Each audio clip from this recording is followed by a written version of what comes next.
Je lis du livre de Daniel, chapitre 5, au verset 4, ce qui suit.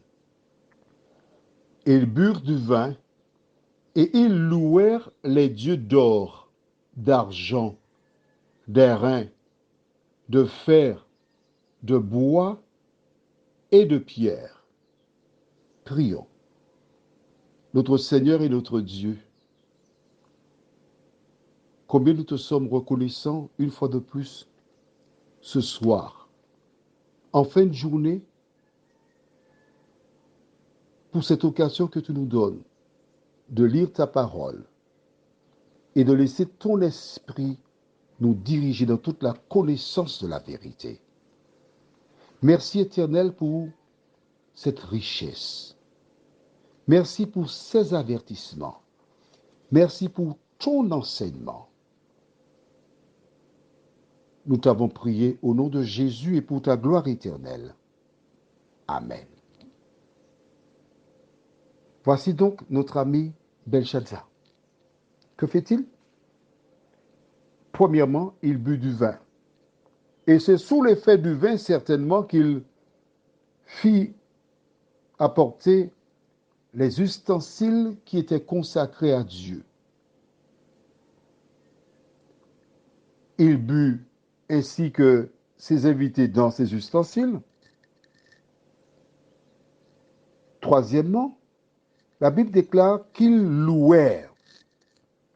Ils adorèrent quoi? Les dieux d'or, les dieux d'argent, d'airain, etc.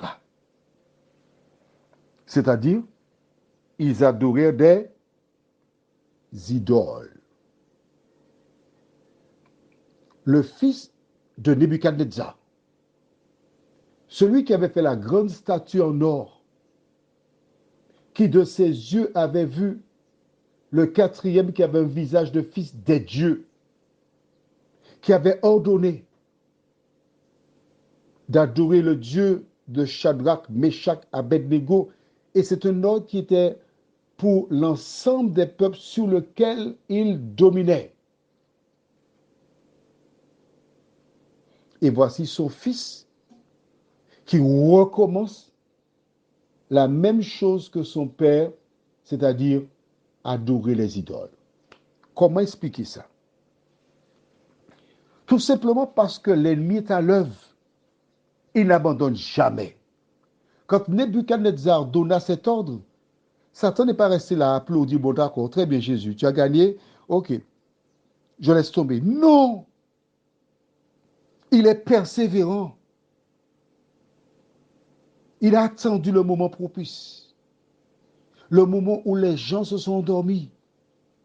Et progressivement, lentement, mais sûrement, il a introduit à nouveau l'adoration pour les idoles.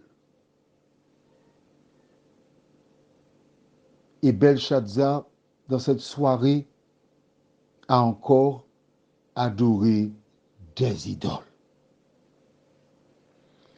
Bon, nous n'avons pas d'éléments sur la boisson où Dieu a sévi, mais nous savons ce qui s'est passé pour les enfants d'Israël, puisque nous avons étudié le chapitre 32 du livre d'Exode.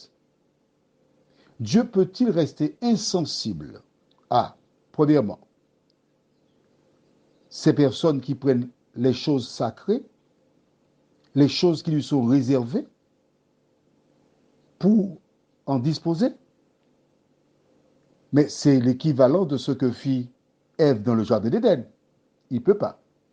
Deuxièmement, nous savons comment il s'est exprimé par rapport à l'adoration pour le veau d'or.